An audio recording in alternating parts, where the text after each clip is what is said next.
Hi dear students. So today in this lecture we will discuss about a new topic which is genetic code. ठीक है. तो genetic code क्या होता है? To understand this, we have to appreciate first that the information flow or the central dogma indicates that the information flows from DNA to RNA to protein, right? So DNA and RNA both are the polymer of nucleotides. So nucleotides can be synthesized using a template based on the base complementarity. यानी कि ए से T pairing करेगा और T से ए pairing करेगा, इसी तरह से सी और जी की पेयरिंग होगी, और इस तरह से अगर आपके पास एक स्ट्रैंड है डीएनए का तो दूसरा स्ट्रैंड आप बना सकते हो, या डीएनए का स्ट्रैंड अगर आपके पास है उससे आपको आरएनए का स्ट्रैंड सिंथेसाइज करना है यानी ट्रांसक्रिप्शन करना है, तो उससे आप नया स्ट्रैंड इजीली जो है डिड्यूस कर सकते हो. So this is how the polymer of nucleotides are easily interconvertible, and this information is very easily transferred from one polymer into another polymer of the nucleotide.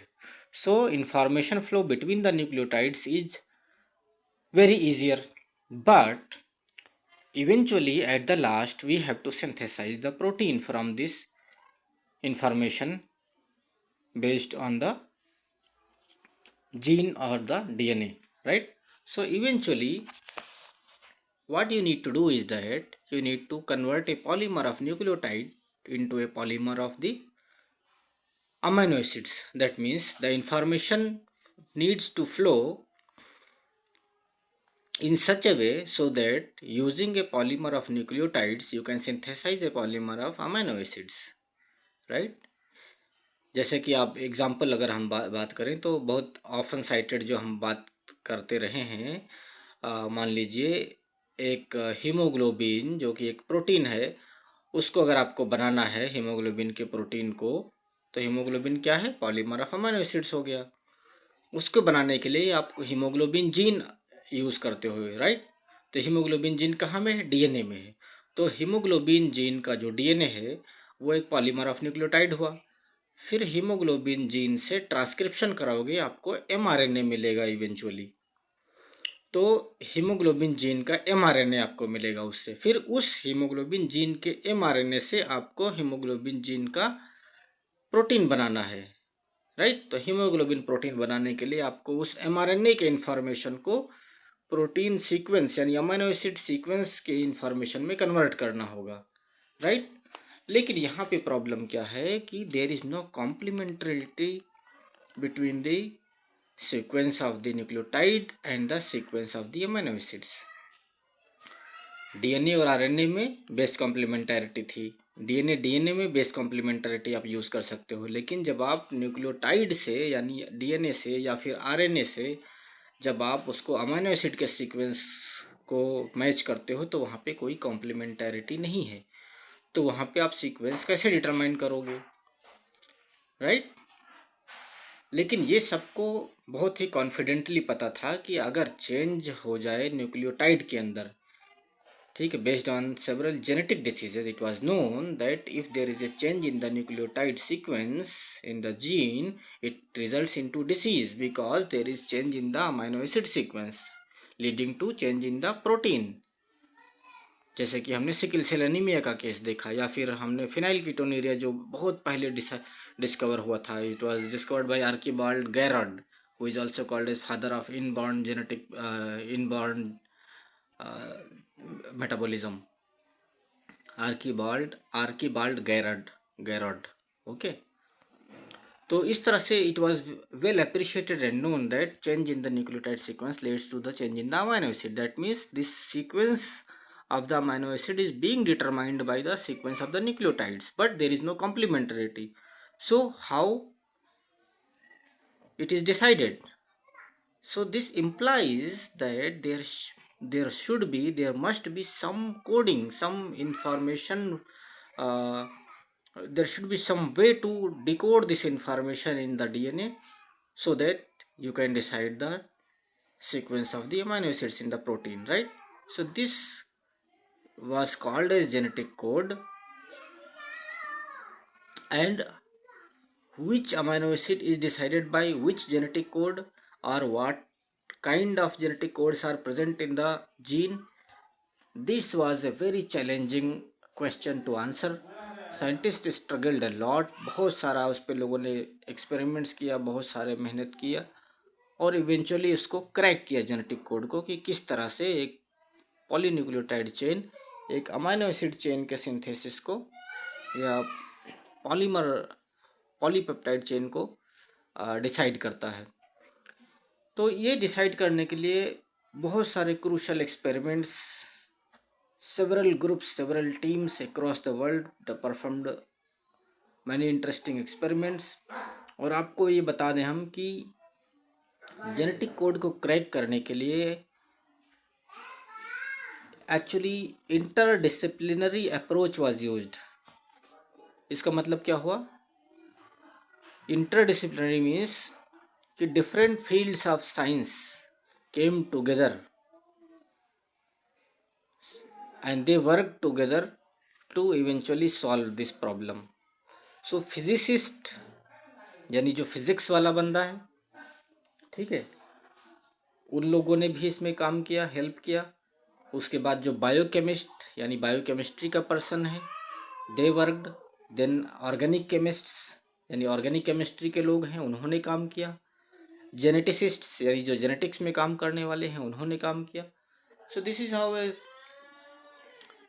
team from various disciplines came together and eventually at last the genetic code was cracked। तो हम थोड़ा सा उसके history में जाएंगे, ये भी interesting है कि कैसे वो कोड हुआ था। सबसे पहला जो प्रपोजिशन हुआ था, यानी सबसे पहला प्रपोजल जो दिया था, वो जॉर्ज गैमो नाम का एक साइंटिस्ट था and he was a physicist, ठीक है, फिजिक्स का बंदा था। तो इन्होंने प्रपोज किया था कि किस तरह से ये कोड काम कर सकता है। तो इन्होंने ये लॉजिक दिया कि because there are only 4 bases in the nucleic acids, ठीक, चाहे डीएनए हो या आरएनए हो, दोनों में 4 न्यूक्लियोटाइड्स होते हैं, 4 kinds of nucleotides. So because there are only 4 bases and for that proteins there are only 20 amino acids. So somehow these 4 bases are going to decide 20 amino acids. So this indicates that probably there is a combination of bases which is determining the each amino acid, right? यानी अगर one base one amino acid को decide करेगा तो सिर्फ 4 ही amino acid तो decide हो पाएंगे। इसका मतलब यह है कि probably there is a combination of amino acids, यानी कॉम्बिनेशन ऑफ द न्यूक्लियोटाइड्स, यानी 2 न्यूक्लियोटाइड या 3 न्यूक्लियोटाइड या 4 न्यूक्लियोटाइड, इस तरह से मल्टीपल न्यूक्लियोटाइड्स एक साथ मिलकर के प्रोबेबली एक अमाइनो एसिड के लिए कोड कर रहे हैं या उसके लिए वो इंफॉर्मेशन बता रहे हैं। सो George Gamow proposed that probably a combination of the bases are coding for each for each amino acid, and they are thus this combination of bases actually they are constituting the genetic code information, right? So based on the logic that there are only 4 nucleotides, if one base codes for one amino acid, that means there are total only 4 amino acids can be coded, right? So here this should be 4. That means 4 amino acids can be coded if one base codes for one amino acid. But we know that there are 20 amino acids in the proteins, right? If two bases are coded, so you can take just A and B, two bases, right, hypothetically, and then you can decide that how many combinations will be permutations and combinations will be obtained from that. So it will result into 16 amino acids. It can be calculated based on 4 raised to the power 2. So 4 raised to the power n, 4 is the number of the nucleotides, 4 nucleotides. So if you are using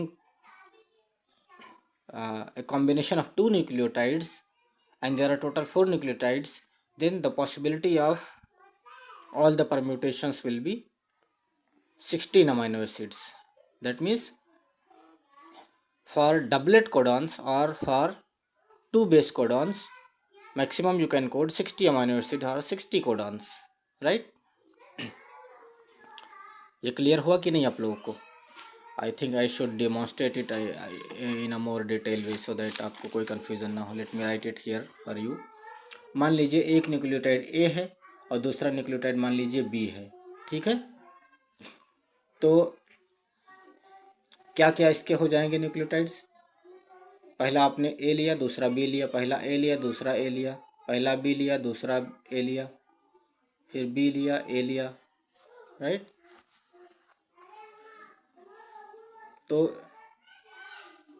अगर आपके पास सिर्फ दो ही nucleotide हैं तो आपके पास 4 combination होगा, यानी 2⁻², right.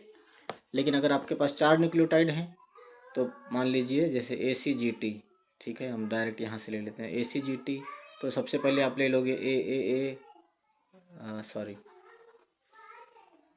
ACGT 4 nucleotides हैं और आपको दो दो का कॉम्बिनेशन लेना है। तो पहले हो जाएगा AA, फिर AC, AG, AT, ठीक।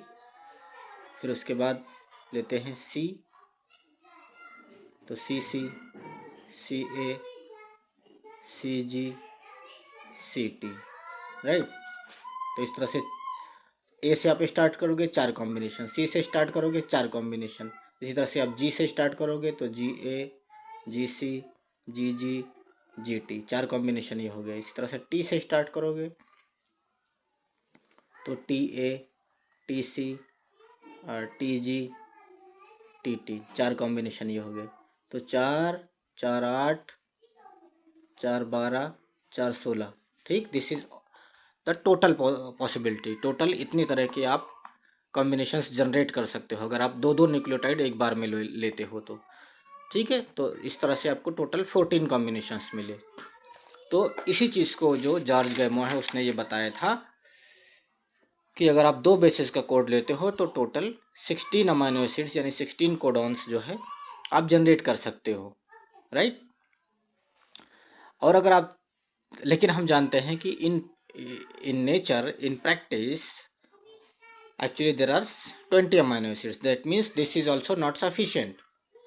So if you go a bit more higher, that means if you take 3 base pairs or a code of 3 bases, that means if you take a triplet codon, ठीक, 3 base code को या 3 base के अगर codon बना हुआ है तो उसको हम ट्रिपलेट कोड या ट्रिपलेट कोडॉन बोलते हैं, ठीक है।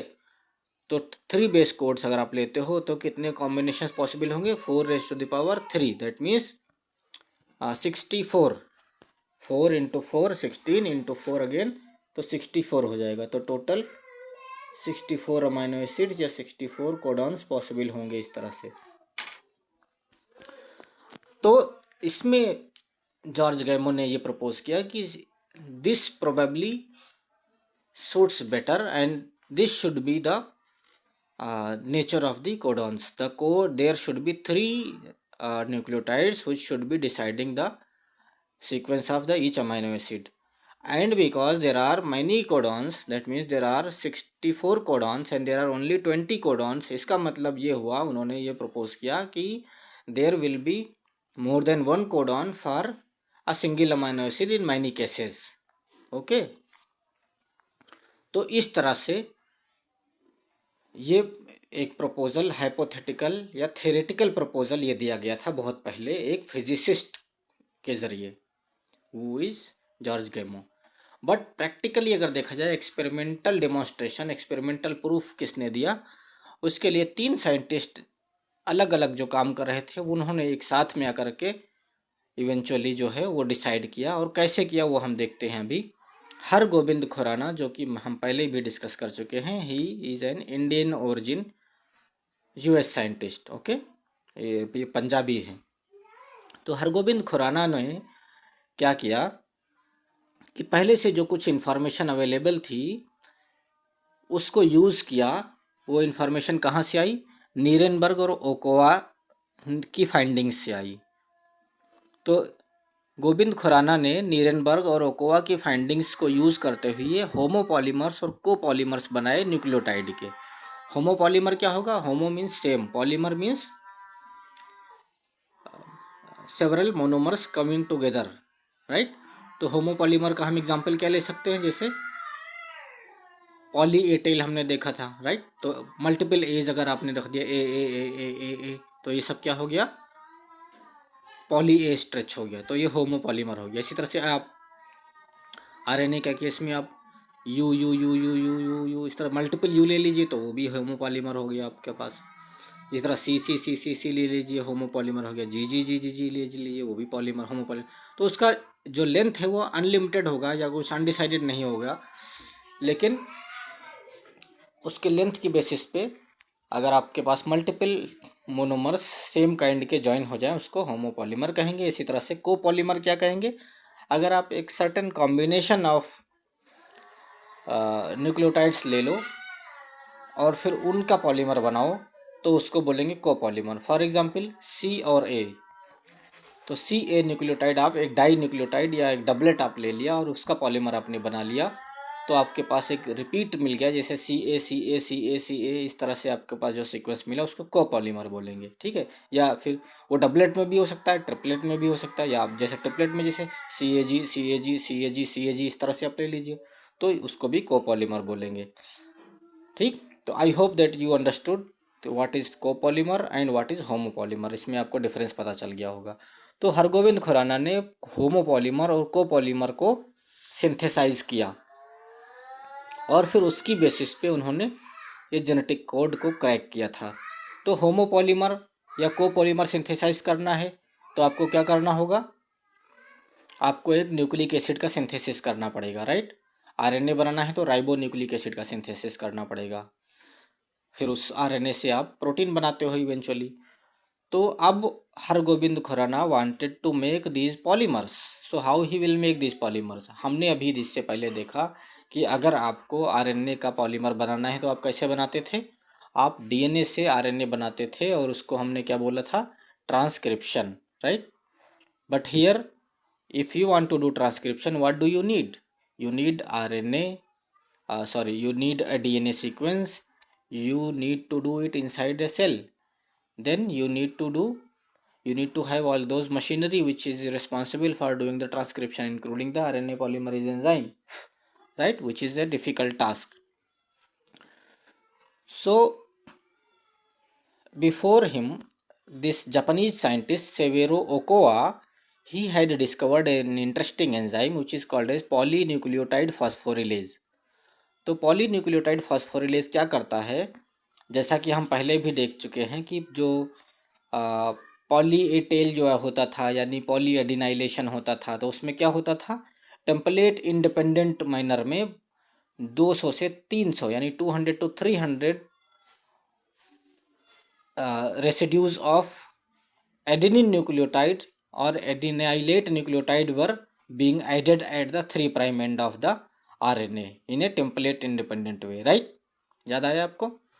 तो उसी तरह से ये एंजाइम जो है पॉलीन्यूक्लियोटाइड फॉस्फोरिलेजेस, ठीक है, इस ग्रुप के बहुत सारे एंजाइम्स होते हैं। तो these kind of enzymes they help you to make the polymers like homopolymers and copolymers, okay, in a template independent way. यानी कि आपके पास डीएनए का टेम्पलेट नहीं है, आप सिर्फ राइबो न्यूक्लियोटाइड्स का मिक्सचर आप ले लीजिए और उसमें ये एंजाइम डाल दीजिए और वो रिएक्शन करके आपने बहुत सारे यूरिडाइलेट न्यूक्लियोटाइड्स ले लिए मान लीजिए, ठीक है, यूटीपी यूटीपी यूटीपी बहुत सारे ले लिए और उसके अंदर आप ये एंजाइम डाल दीजिए, ठीक है, पॉलीन्यूक्लियोटाइड फॉस्फोरिलेज। तो पॉली यूरिडाइलेट फॉस्फोरिलेज आप ये एंजाइम डाल दीजिए, तो उससे क्या होगा, वो सारे जो यू बहुत सारे यूटीपी यूटीपी हैं वो सब मिल करके आपको एक न्यूक्लिक एसिड बना लेंगे और this will be A nucleic acid made up of a single nucleotide. तो इस तरह से आपको न्यूक्लिक एसिड मिलेगा, उसका सीक्वेंस होगा you you you you you you इस तरह से, ठीक। तो इस तरह के मेथडोलॉजी को यूज़ करते हुए जो सेवेरो ओकोआ ने डिस्कवर किया था, डिफरेंट पॉलीन्यूक्लियोटाइड फॉस्फोरिलेजेस को यूज़ करते हुए टेम्पलेट इंडिपेंडेंट मैनर में हरबिंद खुराना ने सिंथेसाइज किया homopolymers and copolymers. Then once you have got these polymers, now you want to make protein from this RNA which you have obtained, right? क्योंकि finally जब आप उस आरएनए से प्रोटीन बनाओगे तभी तो आपको पता चलेगा कि किस आरएनए का सीक्वेंस से कौन सा अमाइनो एसिड का सीक्वेंस बन रहा है, right? Only then you can discover it. So, Khurana very smartly used information which was existing, which was given during his time only, his contemporary workers, Marshall Nierenberg. Okay, so Marshall Nierenberg, actually he was working on the topic of protein synthesis. तो Marshall Nirenberg wanted to synthesize proteins. तो पहले ये होता था कि जो भी protein synthesis या एंजाइमेटिक रिएक्शंस होते थे वो कहाँ पे होते थे? सेल के अंदर होते थे. जैसा कि हम लास्ट ईयर भी पढ़ चुके हैं. हमने देखा था कि द फर्स्ट एंजाइम जो कि कौन सा था डिस्कवर हुआ था? Urease, right? तो उसको डिस्कवर किया गया था. और पहले ये माना जाता था कि जो भी एंजाइम्स हैं they are present into the cell only, but eventually enzymes were found to be working outside the cell also, and this lead to a revolution in the thought कि this kind of the enzymes or catalysts who are working in the metabolic processes, who are supporting the life processes, they can work outside the cell also. So this was a very interesting finding in that time, okay, in the early 19th century probably. So similarly, on the same line, Nierenberg was working to somehow synthesize the protein outside the cell. ठीक है. हमने पहले इससे क्या study किया है कि जो आरएनए का सिंथेसिस होता है उसको ट्रांसक्रिप्शन बोलते हैं, और ट्रांसक्रिप्शन कहाँ पे होता है? यूकैरियोट्स के अंदर ट्रांसक्रिप्शन होता है, न्यूक्लियस के अंदर. और उसके बाद that RNA is processed and matured into a mature mRNA, and then it is transported out of the nucleus into the cytoplasm, and inside the cytoplasm this is converted into the protein by the process called as translation. ठीक है, protein translation. तो protein translation कहाँ होता था? Cytoplasm में. तो protein translation cytoplasm में होता है. उसके लिए जो भी मशीनरी चाहिए, राइबोसोम और डिफरेंट डिफरेंट उसके लिए कंपोनेंट्स, रॉ मटेरियल, सबस्ट्रेट्स चाहिए, एंजाइम्स चाहिए, वो सब कहाँ से आएगा? क्या हम इस प्रोटीन सिंथेसिस के प्रोसेस को सेल के बाहर यानी outside the cytoplasm in a test tube, क्या हम इसको कर सकते हैं? That was what Nierenberg did. So he was able to synthesize protein outside the cell. He devised a method for protein synthesis outside the cell. That means the protein synthesis or protein translation in a cell-free system was made possible by his discovery. Okay. So now Khorana made these polymers of the ribonucleotides or ribonucleic acids, and he had this cell-free system which he can use for synthesis of the protein outside a cellular system. So he used this cell-free system and used these homopolymers and copolymers, and he wanted to see that what kind of the amino acid stretches are being formed.